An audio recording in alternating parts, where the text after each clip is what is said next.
चलेगा, चलते अगले क्वेश्चन की ओर। नवा क्वेश्चन है एक्सरसाइज का, 8वां चैप्टर है आपका। तो निम्नलिखित में से कौन सी अवस्था संभव है तथा प्रत्येक के लिए एक उदाहरण दें। तो हम पहले का देखते हैं। पहला क्वेश्चन क्या है, पढ़ते हैं कि कोई वस्तु जिसका त्वरण नियत तो हो परंतु वेग शून्य हो, क्या ऐसी स्थिति पॉसिबल है। यानी कि ये कह रहा है कि कोई वस्तु उसमें त्वरण है, यानी उस पर त्वरण लग रहा है, बट उसका वेग शून्य है, उसका वेग शून्य है। दिमाग लगाइएगा, ऐसी कब पोजीशन बन सकती है, बताओ जल्दी से बताओ। आपने देखा जैसे हम इस वस्तु को ऊपर की ओर फेंकें, ठीक है, तो ये वस्तु जिस समय ऊपर से नीचे यानी ऊपर को जा रही है तो इसका वेग ऊपर की ओर है। जब इसका वेग शून्य हो जाएगा तब ये नीचे की ओर गिरेगी। तो यानी कि ये अपने उच्चतम बिंदु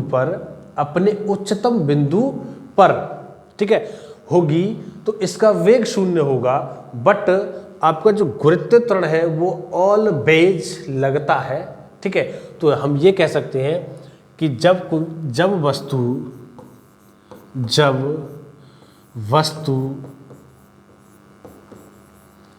को ठीक है ऊपर की ओर फेंकते हैं,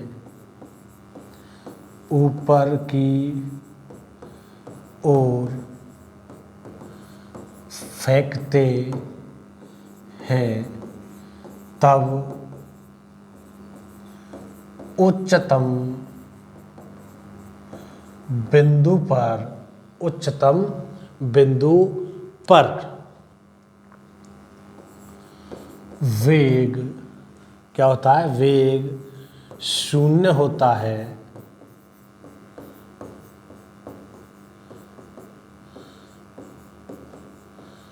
परंतु क्या होता है, गुरुत्वीय त्वरण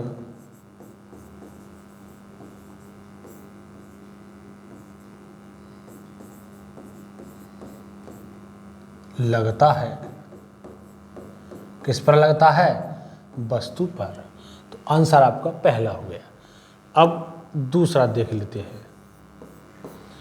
कोई त्वरित वस्तु एक समान चाल से गति कर रही हो, कोई त्वरित वस्तु मतलब उसमें त्वरण भी है और एक समान चाल भी है।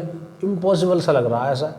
उदाहरण दे तो क्या है, एक उदाहरण है ऐसा कि उसकी गति एक समान है। क्या है, गति एक समान है, मतलब जैसे 5 मीटर प्रति सेकंड है तो 5 मीटर प्रति सेकंड भी, लेकिन इस पर त्वरण भी कार्य कर रहा है, इस पर त्वरण भी कार्य। और जबकि त्वरण का मतलब क्या होता है कि उसके पर सेकंड वेग को बढ़ाना। भाई त्वरण का मतलब क्या है, प्रति सेकंड उसके वेग को बढ़ाना होता है त्वरण, लेकिन यहाँ पे वेग नहीं बढ़ रहा है, सेम का सेम रह रहा है। तो ऐसा उदाहरण लिख सकते हैं, वर्षा की बूंद।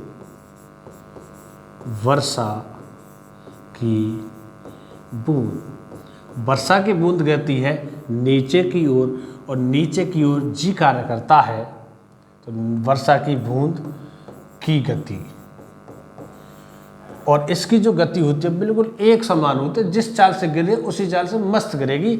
ऐसा नहीं है कि कभी तेज यानी कि नीचे को आ रही है तो तेज होती चली जाएगी, एक स्पीड रहेगी उसकी, बट उस पर गुरुत्व त्वरण के अधीन गिर रही है, लेकिन उस पर क्या है, जी का प्रभाव इतना नहीं है, लेकिन वो संतुलित हो जाता है, लेकिन त्वरण तो लग रहा है भाई। कोई वस्तु ऊर्ध्वाधर गिरती है तो उस पर त्वरण तो कार्य करता है, चाहे वो आगे को कैसे भी पोजीशन में हो। सी देखिए, कोई वस्तु किसी निश्चित दिशा में गति कर रही हो तथा त्वरण उसके अवलंबित हो। बताओ ऐसी कौन सी गति है।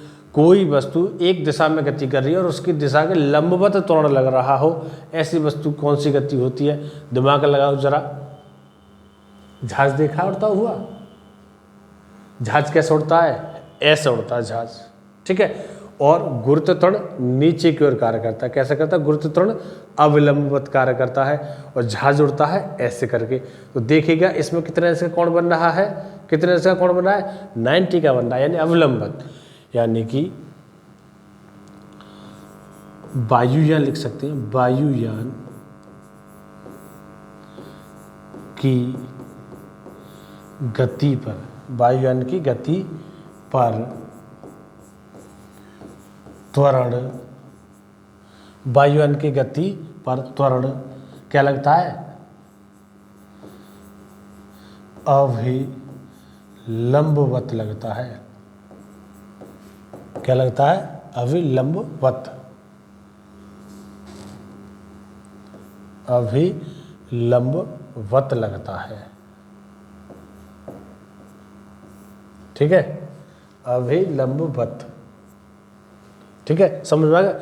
वायुयान की गति पर त्वरण अभिलंबवत लगता है। हमने उसका क्या दे दिया आपको? उदाहरण दे दिया है।